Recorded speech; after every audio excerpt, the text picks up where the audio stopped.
Hello everyone, welcome to round table study. देखो start करें lecture number 2 जो कि हम लोग पढ़े थे सरफेस केमिस्ट्री। ठीक है, तो यहाँ से लेक्चर नंबर 2 स्टार्ट करने से पहले देखो आपको ना दो बातें समझ में आ जानी चाहिए प्रीवियस वाले लेक्चर से, एडजॉर्बेट और एडजॉर्बेंट। आई होप कि आपको ये एडजॉर्बेट और एडजॉर्बेंट में फ़र्क समझ में आ रहा होगा। ठीक है, जल्दी से क्विकली देख लो हम लोगों ने क्या कहा था। एडजॉर्बेट का मतलब क्या हो रहा है कि जो पार्टिकल किसी सॉलिड पर या किसी लिक्विड के सरफेस पर आ करके चिपक जा रहा है, अटैच्ड हो जा रहा है, तो उसको हम लोग बोल रहे हैं एडजॉर्बेट। ओके, और जो मतलब कि ऐसा मतलब हम कह रहे हैं कि भाई जो सरफेस है ना, पूरा का पूरा हमारा जो मटेरियल है, वो मटेरियल का जो सरफेस है वो क्या हमारा है, वो एक्ट कर रहा है एज अ एडजॉर्बेंट की तरह, यानी कि जो अटैच कर रहा है अपने में, दैट इज कॉल्ड एडजॉर्बेंट।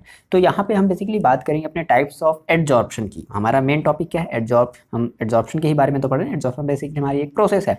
ठीक है, तो हम बात कर रहे हैं टाइप्स ऑफ एडजॉर्प्शन की। अब एडजॉर्प्शन बेसिकली दो तरीके का हो सकता है, फिजिकल एडजॉर्प्शन और केमिकल एडजॉर्प्शन। तो इन दोनों को हम लोग क्या करने वाले हैं, डिटेल में अब डिस्कस करने वाले हैं। ठीक है, और साथ ही साथ हम एक चीज़ और भी इसके लगे हाथ, ये भी हम देख लेंगे, adsorption of gases on solid, कि किसी भी सॉलिड पर किसी भी गैस का एडजॉर्प्शन किस तरीके से होता है, क्या उसकी प्रॉपर्टीज़ होती हैं, ये सारी की सारी चीज़ें हम लोग देखेंगे। देखो बहुत ही ईजी है, जो प्रॉपर्टीज़ आप इन दोनों की देखोगे ना, तो सिमिलर प्रॉपर्टीज़ कुछ इसकी भी आपको मिलती हुई नजर आएगी। ओके, तो फर्स्ट आप हेडिंग लगा लो, टाइप्स ऑफ एडजॉर्प्शन। देखो हम बात कर रहे हैं अपने फर्स्ट फिजिकल एडजॉर्प्शन की। एक बात समझ लेना कि अगर हम बात करें अगर फिजिकल एडजॉर्प्शन की, हमें एक केमिकल एडजॉर्प्शन भी देखना है। तो ध्यान से मेरी बात समझना, फिजिकल एडजॉर्प्शन का मतलब क्या होगा कि हमारा जो एडजॉर्बेट होगा, ठीक है, और जो सरफेस ऑफ जो एडजॉर्बेंट होगा, तो अगर उन दोनों के बीच में अगर कोई फिजिकल फोर्स लग रहा है, ठीक है, याद रखो फिजिकल ये हमारा जो फिजिकल जो एडजॉर्प्शन है, तो क्या होगा कि ये जो हमारा जो एडजॉर्बेट है और जो सरफेस ऑफ जो एडजॉर्बेंट होगा, तो एडजॉर्बेट और सरफेस ऑफ एडजॉर्बेंट के बीच कैसा फोर्स लग रहा होगा, फिजिकल फोर्स लग रहा होगा। फिजिकल फोर्स कहने का मतलब क्या है कि हमारी जो वंडर वॉल्स जो फोर्सेज होती हैं, बहुत ही जो कि वीक फोर्सेज मानी जाती हैं, नेचर में सबसे वीक फोर्सेज मानी जाती हैं, तो अगर वंडर वॉल फोर्सेज लग रही हैं तो हम कहेंगे कि भाई हाँ, हमारा एक ये क्या है, हमारा ये एक फिजिकल एडजॉर्प्शन होगा, या जिसको हम फिजिजॉर्प्शन के नाम से भी जानते हैं, शॉर्ट में हम लोग बोलते हैं उसे फिजिजॉर्प्शन। अब लगे हाथ केमिकल वाला भी समझ लो, केमिकल एडजॉर्प्शन या जिसको हम केमिजॉर्प्शन बोलेंगे, तो उसमें क्या होता है, उसमें हमारी जैसे एनिक बॉन्डिंग बनेगी, मतलब कि जैसे हमारा कोवैलेंट बॉन्ड हो गया, तो इस तरीके की अगर बॉन्डिंग होगी तो हमारा वो जो एडजॉर्प्शन होगा हम उसको बोलेंगे केमिजॉर्प्शन या केमिकल एडजॉर्प्शन। शॉर्ट नेम है केमिजॉर्प्शन। क्लियर है बात, ये बात समझ में आ गई आपको कि फिजिकल एडजॉर्प्शन का मतलब क्या है और केमिकल। सिंपल सा बेसिक सा मतलब समझो ना, छोड़ दो अभी हम सारे थ्योरी को भी एक तरफ रख देते हैं। अगर आपको समझना होगा तो कैसे समझोगे, यही तो बताओगे कि फिजिकल एडजॉर्प्शन में फिजिकल फोर्सेज एक्ट होंगी, just like wonder Waals forces act होंगी, और केमीज ऑप्शन में हमारी जो केमिकल फोर्सेज एक्ट होंगी, जैसे कि हमारा जो एनिक बॉन्ड हो गया, ये वो जितनी भी हमारी है ना, मतलब केमिकल बॉन्डिंग से रिलेटेड जितनी भी हमारी फोर्सेज होंगी, हम उनको केमिज ऑप्शन के हमारे अंडर में आएंगी। क्लियर है बात, चलो इसी चीज को आप देख लो। देखो तो हमने सेम वही बात कह दी, क्या कि particle of adsorbate and are held to, मतलब ये जो पार्टिकल जो एडजॉर्बेट है वो कहाँ हेल्ड हो जाए, किसके पास जाकर के अटैच हो जाए, to the surface of adsorbent by the physical forces. ठीक है, जो उनके बीच जो अटैचमेंट होगा वो कौन सी फोर्सेज के थ्रू होगा, अगर फिजिकल फोर्सेज के थ्रू होगा तो हम कहेंगे वो हमारा एक फिजिज ऑप्शन है। देखो अब इस ये फिजिकल फोर्सेज के अंदर मैंने आपको बताया कि क्या आएगा, जैसे वंडर वॉल फोर्सेज हो गया, ठीक है ना, तो इसलिए हम इसको बोलते हैं, या फिर इसको हम एक और नाम से बोलते हैं, और वंडर वॉल्स एडजॉर्प्शन के नाम से भी बोलते हैं। क्लियर होगी बात, बड़ा ही सिंपल सा है, कुछ नहीं है, समझो। अब हम क्या है कि अब ये जो फिजिकल एडजॉर्प्शन है, यानी कि इसको हम फिजिक्स ऑप्शन बोल रहे हैं, तो इसकी बेसिक सी कुछ कैरेक्टरिस्टिक्स होती हैं। क्या है वो कैरेक्टरिस्टिक्स, देख लो। तो बेसिकली कुछ इनकी कुछ कैरेक्टरिस्टिक्स होती हैं। पहला हमारा ये जो फिजिकल एडजॉर्प्शन, देखो ध्यान रखना कि फिजिकल एडजॉर्प्शन ना ये एक प्रोसेस है, तो इसकी कुछ कैरेक्टरिस्टिक्स है। क्या क्या है, फर्स्ट कहता है कि लो एंथैल्पी ऑफ एडजॉर्प्शन है, रिवर्सिबल नेचर का होगा, इफेक्ट ऑफ टेम्परेचर होगा, और नेचर ऑफ, ये बेसिकली जो हमारा जो फिजिकल एडजॉर्प्शन है वो नेचर ऑफ गैस पर भी क्या करेगा, डिपेंड करेगा। अब हम इन चीज़ों को क्या करते हैं, बारी बारी से समझते हैं कि आखिर इसका क्या मतलब है। लो एंथैल्पी ऑफ एडजॉर्प्शन कैसे हो गया भाई, रिवर्सिबल नेचर का कैसे हो गया, इफेक्ट ऑफ टेम्परेचर पर कैसे डिपेंड करेगा, नेचर ऑफ गैसेज पर कैसे, तो हम इन सारी चीज़ों को बारी बारी से समझते हैं। ओके, देखो जी, फर्स्ट जो हमारा होता है लो एंथैल्पी ऑफ एडजॉर्प्शन। सोचो लो एंथैल्पी क्यों होगा, तो बेसिकली आपको ये पता है कि यहाँ पर जो अट्रैक्टिव फोर्सेज है वो कौन सी अट्रैक्टिव फोर्सेज हैं, वंडर वॉल फोर्सेज हैं। और वंडर वॉल फोर्सेज हमारी, आपको पता है कि बहुत ज़्यादा क्या होती है, वीक नेचर की होती हैं। तो इस वजह से भाई देखो, अगर वीक नेचर की तो बहुत ही जल्दी क्या हो जाएगी, जितनी जल्दी मतलब एनर्जी दोगी उतनी जल्दी क्या हो जाएगी, ये ब्रेक हो जाएगी, मतलब ये फिर से जो है अभी आगे बात करेंगे, फिलहाल ये बात आपको समझ आई, क्योंकि वीक फोर्सेस की वजह से इसकी एंथैल्पी जो होगी वो कम होगी। आपको थोड़ा सा ये जो है रेंज याद रखना है, 20 से 40 किलो जूल पर मोल के अंडर में इसका जो एंथैल्पी होता है वो होता है ना। हम देखो, हम ये जो लो फोर्सेस बता रहे हैं ना, हम ये किसी से कंपेरिजन ही तो कर रहे हैं, तो हम यहाँ पर कंपेरिजन कर रहे हैं केमिजॉर्प्शन वाले से कंपेरिजन कर रहे हैं। अभी केमिजॉर्प्शन वाला भी जब देखेंगे तो उसकी भी हमारी जो एंथैल्पी होती है वो इससे कुछ तो ज़्यादा होती है, ठीक है ना। क्यों? क्योंकि वहाँ पर हमारा एनी बॉन्ड होता है। तो आप अगर कंपैरिजन भी करते चलोगे तो आपको चीज़ें बड़ी जल्दी याद होती जाएंगी, ठीक है। तो लो एंथैल्पी ऑफ एडजॉर्प्शन क्यों हुआ? क्योंकि वीक फोर्सेज होती हैं। वीक फोर्सेज का मतलब कि हमारी जो वंडर वॉल्स फोर्सेज है नेचर में सबसे वीकेस्ट ये हमारी फोर्स होती है। तो इस वजह से हम ये कह रहे हैं कि हाँ जो है इसकी जो एंथैल्पी होगी काफ़ी लो होगी। ओके, देखो नेक्स्ट हम इसकी जो प्रॉपर्टी बता रहे हैं, हम ये कह रहे हैं कि भाई ये हमारा जो फिजिक्स ऑप्शन है वो रिवर्सिबल नेचर का होगा। सोचो क्यों होगा रिवर्सिबल नेचर का? अच्छा सोचो, थोड़ी सी बात सोचो कि जैसे आपने कहा कि सर मेरे एडजॉर्बेंट वाले सरफेस पर कोई एडजॉर्बेंट आकर के चिपक गया, तो दैट मीन्स हम इस प्रोसेस को कह रहे हैं एडजॉर्प्शन कह रहे हैं। अच्छा, अगर यही हमारा अगर प्रोसेस जस्ट रिवर्स हो जाए, रिवर्स कहने का मतलब क्या है कि जो एडजॉर्बेंट आकर के जो अटैच हुआ है हमारे एडजॉर्बेंट के सरफेस से, अगर वो रिमूव होना स्टार्ट हो जाए, तो उस प्रोसेस को हमने क्या बताया था कि जस्ट ये हमारा एडजॉर्प्शन का अपोजिट होता है, डिजॉर्प्शन होगा। बात को समझना। तो अब देखो, अब भाई एंथैल्पी इसकी बहुत ज़्यादा लो है ना। तो जैसे ही आपने थोड़ा सा टेम्परेचर बढ़ाया, तो अभी तक क्या था कि जो आपका एडजॉर्बेंट के सरफेस पर आकर के जो चिपका हुआ था, वो जैसे ही आपने थोड़ा सा टेम्परेचर बढ़ाया वैसे ही क्या हुआ, वो वापस फिर से रिमूव होने लगे। समझ में आ गई बात? क्योंकि एंथैल्पी क्या है उसकी, लो है। ये सारी चीज़ें एक दूसरे से रिलेटेड ही तो हैं। एंथैल्पी लो है, जहाँ थोड़ा सा टेम्परेचर बढ़ा, ठीक है, जहाँ पर थोड़ा सा हमारा प्रेशर जो है इंक्रीज़ हुआ, सॉरी प्रेशर जब डिक्रीज हुआ या हमारा टेम्परेचर अगर इंक्रीज हुआ, तो वैसे ही क्या होगा, हमारा जो एडजॉर्बेट होगा वो उस सरफेस को छोड़ करके भागने लगेगा। तो हम क्या कह सकते हैं, वापस फिर से क्या होगा, ऐसे समझो जैसे मान लो हमने कहा कि मेरे पास यहाँ पर एक सॉलिड था, ठीक है, और सॉलिड था, हमने क्या किया, हमने इस सॉलिड पे हमने गैस के जो मॉलिक्यूल्स हैं, पार्टिकल्स हैं, हमने इस पर एडजॉर्ब कराने स्टार्ट किए। एडजॉर्प्शन वाला प्रोसेस हुआ, ठीक है। ये हमारा सॉलिड क्या है, जस्ट लाइक एक्ट करेगा हमारा एज अ एक एडजॉर्बेंट की तरह। ध्यान से बात को समझो, एडजॉर्बेंट होगा, ये हमारा एडजॉर्बेट होगा, एडजॉर्बेट होगा। अब देखो क्या हुआ कि जैसे हमने ये प्रोसेस स्टार्ट हुआ, ये इस पर जाकर के क्या हुआ, अटैच होना स्टार्ट हुआ, ठीक है। तो गैस और सॉलिड का हमें क्या मिलेगा, एक मतलब कह सकते हैं कि सॉलिड के ऊपर क्या हो जाएगी, गैस आकर किस तरीके से चिपक जाएगी। तो हम इस तरीके से रिप्रेजेंट कर रहे हैं, और साथ ही साथ आपको पता है कि साथ ही साथ हीट भी निकलेगी। अब आप समझो, अब जैसे ही आप थोड़ा सा हीट अगर आप और बढ़ाओगे, जैसे ही थोड़ा सा अगर आप हीट बढ़ाओगे या टेम्परेचर अगर आप बढ़ाओगे, तो अब ऐसी बात है लो एंथैल्पी की वजह से क्या हो जाएगी, ये जो गैसेस आकर के जो इस पर जो चिपकी थी वो वापस फिर से इस तरफ बनने लगेगी। तो आपका फिर से सॉलिड अलग हो जाएगा और गैसेस जो हैं वो फिर से अलग हो जाएंगी। यहाँ पर आप ली चैटलियर प्रिंसिपल भी अप्लाई कर सकते हो। तो इस चीज़ को हम लोग डिटेल में समझेंगे जब हम अपने इफेक्ट ऑफ टेम्परेचर की बात करेंगे, तब समझेंगे, ठीक है। तो ये आपको दो प्रॉपर्टी समझ में आई, लो एंथैल्पी क्यों है, रिवर्सिबल नेचर क्यों है। नेक्स्ट हम लोग बात करते हैं इफेक्ट ऑफ टेम्परेचर की। देखो हमने कहा इफेक्ट ऑफ टेम्परेचर की बात कर लेते हैं। तो बेसिकली हम क्या बता रहे हैं कि जो फिजिकल एड्जॉर्प्शन होगा, जैसे जैसे आप उसकी टेम्परेचर आप बढ़ाते जाओगे, तो वैसे वैसे क्या होगा। देखो अगर आप ली चैटलियर प्रिंसिपल पे लगा, जैसे आपने कहा कि सर मेरे पास यहाँ पर एक सॉलिड थी और प्लस यहाँ पर मेरे पास गैस है ना, गैस के मैं मॉलिक्यूल्स इस पर क्या करने थे, अटैच करने थे। तो हमारा ये रिएक्शन कैसा, रिवर्सिबल है। कहने का मतलब है कि सॉलिड के ऊपर हमारी जो गैसेज हैं वो आकर के क्या हो जा रही हैं, एड्जॉर्ब हो जा रही हैं, और साथ ही साथ हमारी हीट निकल रही है ना। आपको पता है ना, ये हमारी एक एक्सोथर्मिक प्रोसेस है, हमने आप बताया था, स्टार्टिंग में ही बताया था। तो देखो अब भाई ली चैटलियर प्रिंसिपल क्या बोलता है कि जैसे ही आप टेम्परेचर को इंक्रीज करोगे, बात को समझो, जैसे ही आप टेम्परेचर को इंक्रीज करोगे, तो टेम्परेचर जब इंक्रीज करोगे तो ऑलरेडी इधर हीट देखो निकल रहा है, तो आपका जो यानी कि आपका जो इक्विलिब्रियम है वो लेफ्ट साइड में शिफ्ट हो जाएगा ना। ली चैटलियर प्रिंसिपल यही तो है, आपने पढ़ा तो होगा ना। तो लेफ्ट साइड में शिफ्ट हो जाएगा।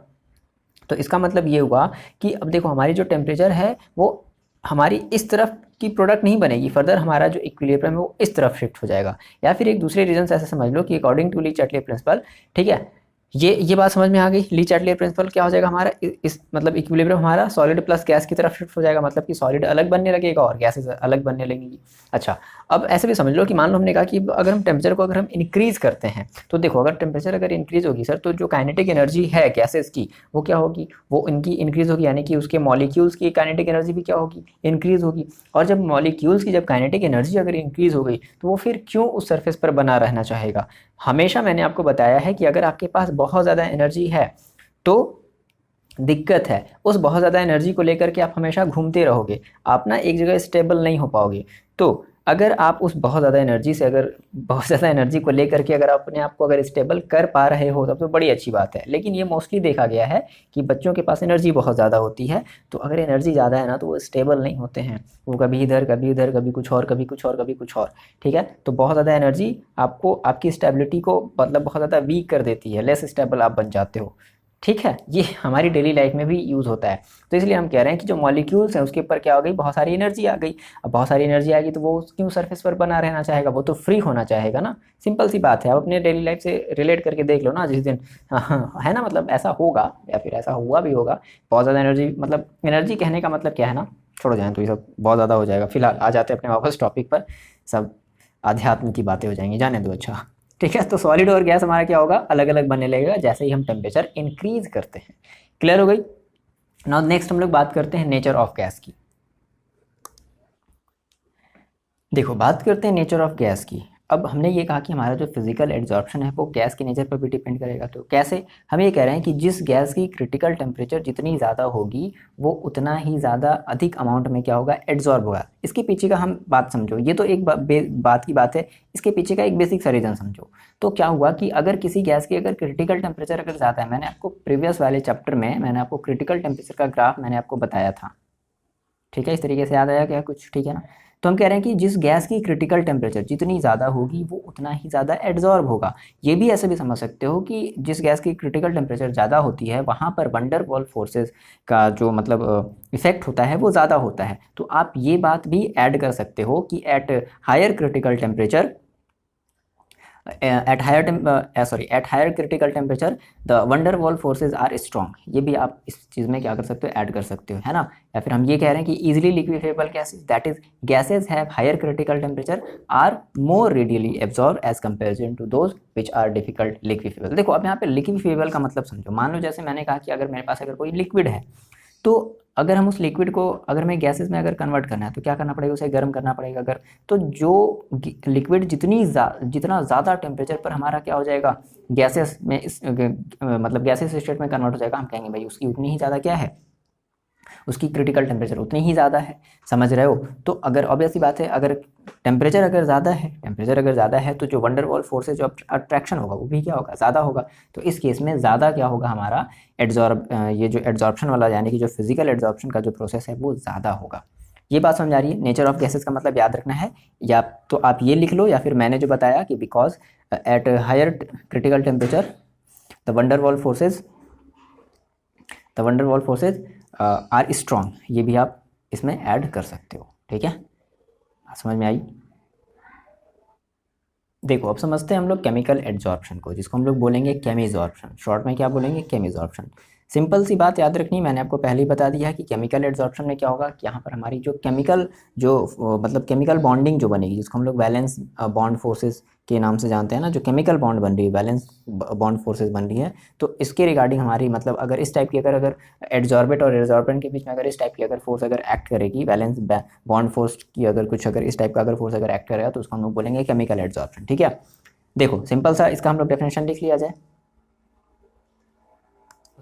उसी चीज़ को मैंने क्या कर दिया है, लिख दिया है। क्या है कि when the molecules of adsorbate are held to the surface of adsorbent by the chemical forces. अब ये हमारी केमिकल फोर्सेज यानी कि हमारी इसमें कौन सी बॉन्डेड होती है, मतलब कौन सा फोर्स होता है, इसमें वैलेंस बॉन्ड टाइप का फोर्स होता है, दैट इज। तो इस टाइप के जो एड्जॉर्प्शन होंगे इनको हम लोग बोलेंगे केमिकल एड्जॉर्प्शन। ओके, अब यहाँ पर भी हमारा जो केमिकल एड्जॉर्प्शन है वो बेसिकली इसके भी कुछ कैरेक्टरिस्टिक्स होते हैं। क्या क्या होते हैं, तो सबसे पहले हम देख लेते हैं एंथैल्पी, है ना, एंथैल्पी ऑफ एड्जॉर्प्शन। तो इसकी जो एंथैल्पी होगी उसके कंपेयर में ज़्यादा होगी। ऐसा क्यों है, क्योंकि जो वैलेंस बॉन्ड जो बनता है ना वो ये वंडर वॉल फोर्सेस के कंपेरिजन में जो वैलेंस बॉन्ड की जो स्ट्रेंथ है वो ज़्यादा है, तो इसकी एंथैल्पी भी ऑब्वियसली बात है क्या होगी, ज़्यादा ही होगी।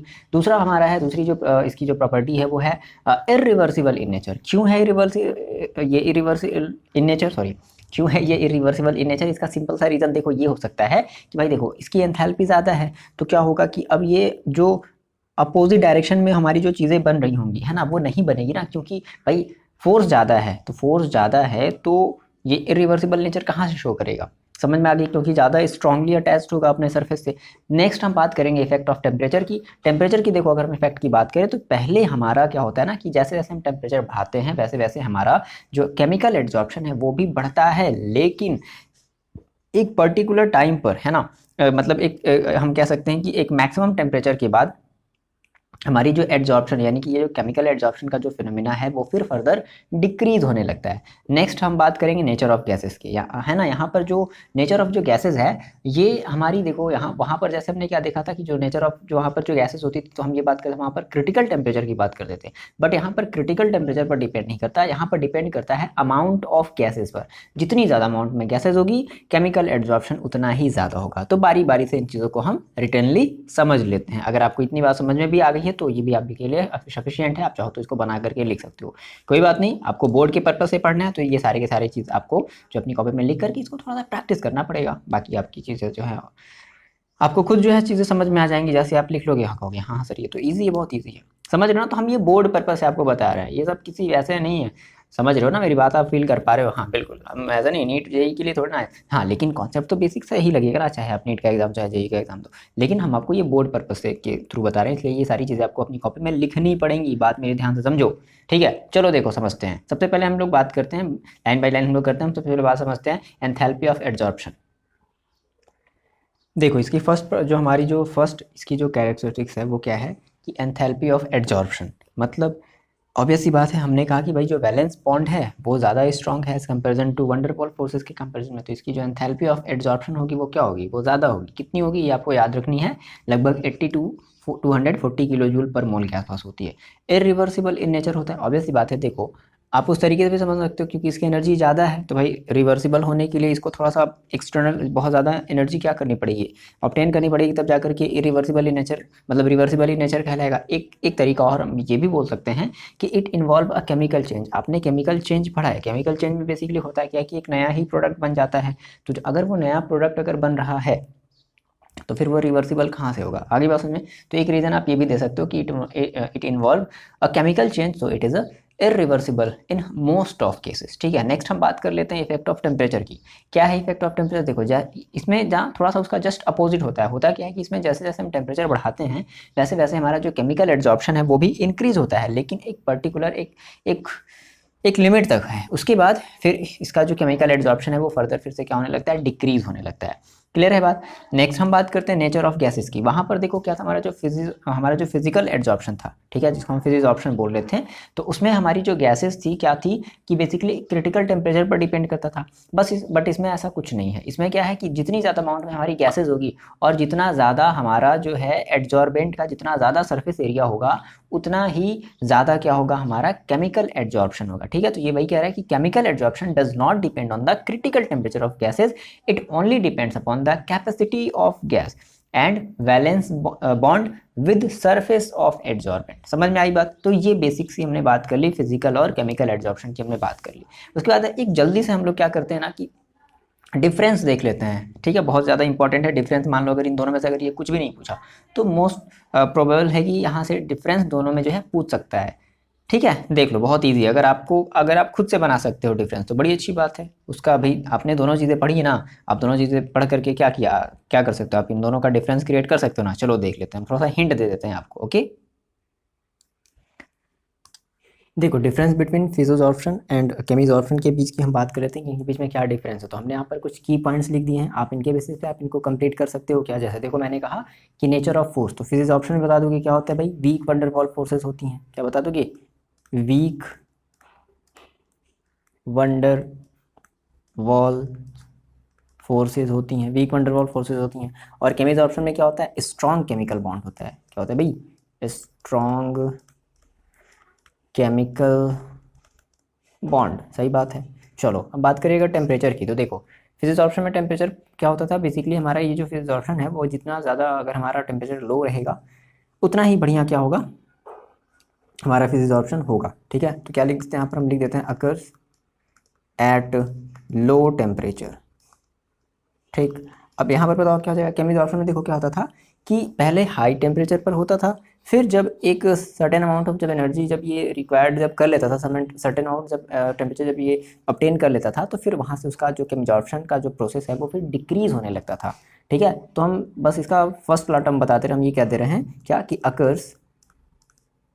Occurs at high temperature. सही बात है, ठीक है। देन उसके बाद ये क्या होता था, फिर डिक्रीज होता था। देखो जब ये हाई टेम्परेचर जब जाता था ना, तो वहाँ से ना वो अपनी एनर्जी मतलब ये एक एक्टिवेशन एनर्जी के लेवल पर पहुँच जाता था। फिर वहाँ से इसकी जो केमिजॉर्प्शन वाली जो प्रोसेस है फिर वो डिक्रीज होने लगी थी। तो इसमें एक टर्म आएगा एक्टिवेशन एनर्जी, इसलिए हमने यहाँ पर लिखा हुआ है एक्टिवेशन एनर्जी, ध्यान दें ना, ठीक है। रिवर्सिबिलिटी की बात करें तो देखो हमारे ये क्या होता है, जो फिजिजॉर्प्शन होता है वो क्या होता है, वो रिवर्सिबल होता है। बिल्कुल सही बात है, रिवर्सिबल होता है ना। लेकिन अगर हम इस बात करें अपने इस केमिजॉर्प्शन की, तो ये हमारा रिवर्सिबल नहीं होता है। तो हम क्या लिख देंगे, हम लिख देंगे इरिवर्सिबल, रिवर्सिबल लिख देंगे। एक्टिवेशन एनर्जी की बात करें तो इसका कोई एक्टिवेशन एनर्जी नहीं होता है, क्योंकि इसकी टेम्परेचर लो जितनी ज़्यादा रहेगी उतना ही ज़्यादा सही रहेगा इसके लिए। लेकिन इसमें देखो केमिजॉर्प्शन में क्या था कि इसमें एक्टिवेशन एनर्जी की जरूरत पड़ रही थी। क्यों? क्योंकि पहले टेम्परेचर हाई हुआ, certain amount of energy obtain किया, फिर उसके बाद केमिजॉर्प्शन वाला प्रोसेस फिर धीरे धीरे लो होता गया, है ना, डिक्रीज होता गया। तो हम बता देंगे कि इट डज नॉट, ऐसे इसको लिख लो कि it does not require any activation, लिख लोगे पूरा एक्टिवेशन एनर्जी, ठीक है। और लिखा इसमें बता दो कि इट रिक्वायर्स एक्टिवेशन एनर्जी। हाँ जी, एक्टिवेशन एनर्जी, ये सब सारी चीज़ें देखो हम लोग पढ़ चुके हैं। अगर आपने पिछला वाले चैप्टर अगर नहीं देखा तो जाकर के पहले देखो, ठीक है। बात करते देखो सरफेस एरिया की। ऑब्वियस ही बात है, हमारा जो एड्जॉर्बेंट है जितना ज़्यादा उसका सरफेस होगा, सिंपल सी बात सोचो भाई, पानी का लेयर है ना, पानी का जो टॉप सरफेस है, जो जितना ही ज़्यादा अगर एरिया अगर उसका ज़्यादा होगा, तो वैसी बात है ज़्यादा बहुत ज़्यादा डस्ट पार्टिकल उस पर क्या होंगे, जमा होंगे, है ना। तो ये दोनों ही क्या करते हैं, हमारे सरफेस एरिया पर डिपेंड करते हैं, ठीक है। आगे बात तो दोनों को बता दोगे आपकी, अगर हमारा एरिया जितना ही ज़्यादा बड़ा होगा तो जो एड्जॉर्प्शन का जो प्रोसेस है उतना ही ज़्यादा तगड़ा होगा, ठीक है। आगे बात समझ में बता दोगे, क्योंकि ज़्यादा एरिया ज़्यादा डस्ट पार्टिकल क्या होगा उस पर कलेक्ट होगा, ऐसे समझ सकते हो, इस तरीके से आप इसको समझ सकते हो। क्लियर हुई इतनी बात? ओके। देखो एक और छोटा सा टॉपिक बचा है, ठीक है, adsorption of gases on solid. अब हम एक पर्टिकुलर केस लेकर के चल रहे हैं। देखो क्या था ना कि जो भी अभी हम प्रॉपर्टी देख रहे थे तो अभी हम वही मान करके चल रहे थे कि सॉलिड की हम जो है मतलब सॉलिड के सरफेस पर हम क्या कर रहे हैं, पर्टिकुलर किसी गैस का हम एड्जॉर्प्शन वाला प्रोसेस ही देख रहे हैं। बट स्पेसिफिक हम यहाँ पर ऐसे कभी पूछ देता है कि explain the adsorption of gases on solid surface, इस तरीके से। तो अब हम इसी को क्या करेंगे, डिटेल में जो सेम चीज़ें मैंने वहाँ बताई हैं, वो चाहे फिजिक्स ऑप्शन या केमिक्स ऑप्शन के केस में बताया, सेम वही चीज़ आपको यहाँ भी बतानी है। तो डोंट वरी, इसका टेंशन नहीं लेना, ठीक है। हम इसको जो है इसका नोट्स आपको दे देंगे, आप एग्जैक्टली आप उससे पढ़ लेना, काफ़ी ये बड़ी चीज़ है, सेम वही चीज़ है, एक्सप्लेनेशन सारा वही है जो पिछला वाला था, है ना। बस अब ये एक नया हेडिंग आ गया, नया हेडिंग के अंडर में होगा वही नेचर ऑफ गैसेज होगा, नेचर ऑफ एड्जॉर्बेंट होगा, सरफेस एरिया, इसमें एक नया आइटम आ जाएगा, सरफेस एरिया भी आ जाएगा, पिछले वाले में भी आना चाहिए, एक नया आइटम आ जाएगा सरफेस एरिया। तो सरफेस एरिया पर भी डिपेंड करता है, फिर टेम्परेचर पर भी डिपेंड करता है। तो ये सारी चीज़ें आपको मिल जाएंगी, वही सारी चीज़ें हैं। समझ में आ रही बात? ठीक है, तो फिलहाल यहीं पर रखते हैं। देखो वीडियो छोटा है, लेकिन इसकी जो इसमें इसकी इस वीडियो के अंदर जो कंटेंट है ना वो थोड़ा सा बड़ा है, तो आप इसको लिखो और थोड़ा सा समझो, है ना। ये नहीं कि सर अरे सर इतना छोटा वीडियो नहीं, छोटा वीडियो नहीं है। आप देखो कि आप इतनी चीज़ें कवर कर पाए या नहीं कर पाए, ठीक है। इतनी चीज़ें को मेरे को बनाने में जो है थोड़ा ज़्यादा समय लग गया, ठीक है। तो आप इसको देखो। ओके, चलो मिलते बच्चे लोग नेक्स्ट वीडियो में। पढ़ाई करते रहो और अपना ख्याल रखो।